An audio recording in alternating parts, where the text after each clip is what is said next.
السلام علیکم ورحمۃ اللہ وبرکاتہ۔ اللہ سبحانہ تعالیٰ کا بہت بڑا کرم ہے اور اللہ کی بڑی رحمت ہے کہ اللہ تعالیٰ وقتاً فوقتاً ہمارے لیے ایسے موقع اور ایسی اپرچونٹیز ہمیں دیتا ہے کہ جن سے ہم فائدہ حاصل کر سکیں، ہم نیکیاں اکٹھی کر سکیں، تھوڑا عمل کر کے زیادہ اجر حاصل کر سکیں۔ تو یہ اللہ کی ایک رحمت ہے۔ اسی سلسلے میں اللہ سبحانہ تعالیٰ نے ہمیں ایک موقع دیا جو ہے ذی الحجہ کے پہلے 10 دنوں کا۔ ذی الحجہ کے پہلے 10 دن کے اندر جو بھی عمل کیا جاتا ہے اس کی بڑی فضیلت ہے، اللہ تعالیٰ کو بہت محبوب ہے۔ صحیح بخاری کی ایک روایت ہے جس میں نبی صلی اللہ علیہ وسلم نے فرمایا کہ ذی الحجہ کے پہلے 10 دن کے مقابلے میں کوئی بھی ایسے ایام نہیں ہیں کہ جن میں کیا گیا عمل اللہ سبحانہ تعالیٰ کو ان دنوں میں کیے گئے عمل سے زیادہ محبوب ہو۔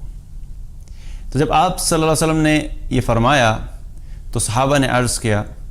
یا رسول اللہ ولا الجہاد فی سبیل اللہ، اے اللہ کے رسول کیا اللہ کے راستے میں جہاد کرنا بھی نہیں؟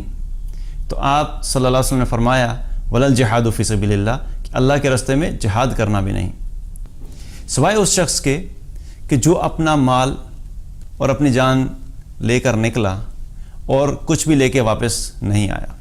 یعنی اس نے اپنی جان اور اپنا مال دونوں ہی اللہ کے راستے میں قربان کر دیں۔ تو یہ 10 دن بہت اہم ہیں۔ ان 10 دنوں میں جو بھی عمل کیا جائے گا اس کا اجر بہت زیادہ ہے عام دنوں کے نسبت، چونکہ عام دنوں میں جو بھی ہم کام کریں گے، جو بھی اعمال کریں گے، ان کا ایک خاص اجر ہے، لیکن وہی عمل جب ان 10 دنوں میں کیا جائے گا تو ان 10 دنوں میں ان اعمال کا اجر اللہ سبحانہ تعالیٰ زیادہ عطا فرماتا ہے۔ تو ان دنوں میں ہمیں کیا کرنا ہے؟ کوشش کرنی ہے کہ کثرت سے اللہ کا ذکر کریں، کیونکہ جو ذکر ان دنوں میں کیا جائے گا اس کا اجر عام دنوں میں کیے گئے ذکر سے زیادہ ہے۔ اور ذکر میں بھی خاص طور پہ اللہ کی بڑائی کا بیان کرنا، تکبیرات کا پڑھنا، اللہ اکبر لا الہ الا اللہ واللہ اکبر وللہ الحمد، یہ تکبیرات ہیں، ان کو کثرت سے پڑھا جائے۔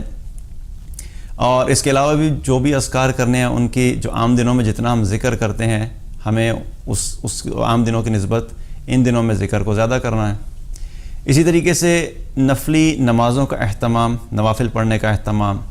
عام دنوں میں جتنے بھی نوافل پڑھتے ہیں کوشش کریں کہ ان دنوں میں نفل نماز کو بڑھا دیا جائے، کیونکہ نفل نماز پڑھنے کا بھی اجر ان دنوں میں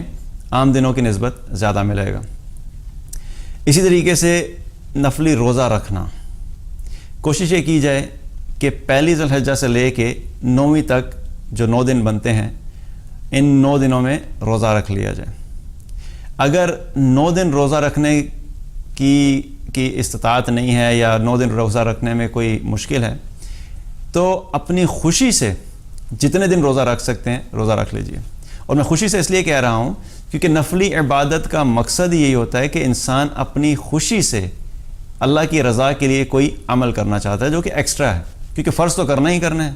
لیکن نفل وہ ہے کہ انسان اللہ تعالیٰ کی ایکسٹرا خوشنودی حاصل کرنے کے لیے، اللہ کی رضا حاصل کرنے کے لیے کچھ ایکسٹرا عمل کر رہا ہے جو کہ فرض کے علاوہ ہے۔ تو خوشی سے جتنے روزے رکھ سکیں وہ آپ رکھ لیجئے، کیونکہ یہ روزے فرض نہیں ہیں، جو بھی اپنی خوشی سے آپ جتنے رکھیں گے ہمارے نامہ اعمال میں ان کا اجر لکھا جائے گا۔ اور اگر بالکل نہیں رکھ سکتے تو کوشش یہ کریں کہ ایک روزہ ضرور رکھ لیں، وہ ہے 9ویں کا روزہ، کیونکہ اس ایک روزے کے بارے میں روایات میں آتا ہے، صحیح مسلم کی روایت ہے، جب آپ صلی اللہ علیہ وسلم سے اس ایک دن کے روزے کے بارے میں پوچھا گیا تو آپ صلی اللہ علیہ وسلم نے فرمایا یکفر السنۃ الماضیۃ والباقیہ، کہ اللہ تعالیٰ اس ایک دن کے روزے کی وجہ سے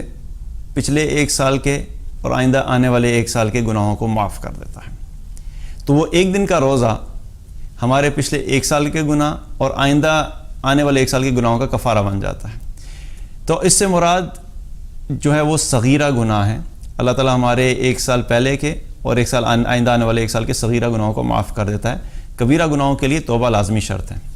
اور یہ بھی بہت بڑی سعادت ہے کہ ایک دن ہم نے روزہ رکھا تو پتہ نہیں کتنے ہی صغیرہ گناہ تھے جو ہمارے علم میں بھی نہیں ہے، جو ہم نے پچھلے سال کیے،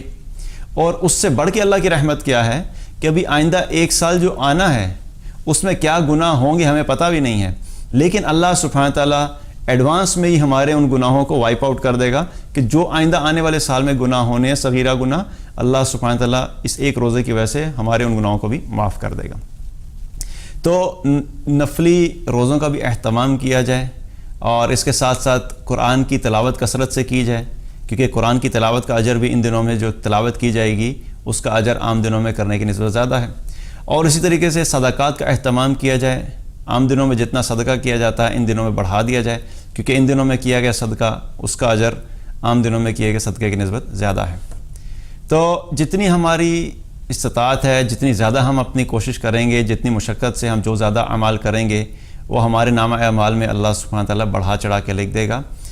اللہ تعالیٰ سے دعا ہے کہ اللہ تعالیٰ ہم سب کو کثرت سے نیک اعمال کرنے کی توفیق عطا فرمائے اور اپنی بارگاہ میں ہمارے تمام اعمال کو قبول فرمائے۔ بارک اللہ لی و لکم۔ السلام علیکم ورحمۃ اللہ وبرکاتہ۔